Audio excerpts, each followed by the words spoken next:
নমস্কার, আমাদের ইউটিউব চ্যানেলের নাম আধুনিক ও পুরাতনের মেলবন্ধন।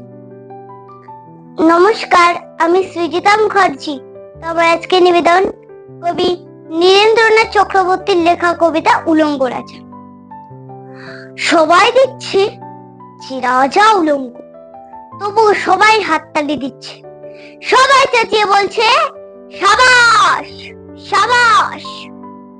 কারো নেই সংস্কার, কারো ভয়, কেউ নিজের বুদ্ধি অন্য মানুষের কাছে বন্ধক দিয়েছে, কেউ অপরানুভূতি, কেউ কৃপা প্রার্থী উমেদার কুবঞ্চক, কেউ ভাবছে রাজবস্ত্র সত্যি অতীব সূক্ষ্ম চোখে পড়ছে না, যদি তবু আছে অন্তত থাকাটা কিন্তু অসম্ভব নয়। গল্পটা সবাই জানে, কিন্তু সেই গল্পের ভেতরে শুধুই প্রশস্তি বা কুচারক, কিছু আপাদমস্তু ভীতু ফন্দিবাজ অথবা নির্ভোগ স্থাপক ছিল না। একটি শিশু ছিল, সত্যবাদী, সরল, সাহসী শিশু।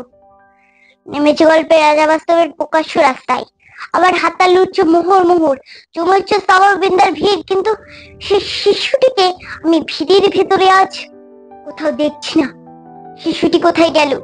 কেউ কি তাকে কোনো পাহাড়ে গোপন গুহায় লুকিয়ে রেখেছে, নাকি সে পাথর ঘাস মাটি নিয়ে খেলতে খেলতে ঘুমিয়ে পড়ছে কোনো দূরে নিশ্চল নদীর ধারে বা কোনো প্রান্তরের গাছের ছায়ায়?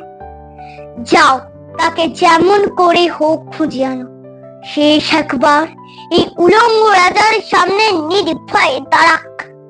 শেষ একবার এই হাড়তালির ঊর্ধ্বে গলা তুলে জিজ্ঞাসা করুক, রাজা তোর কাপড় কোথায়? নমস্কার।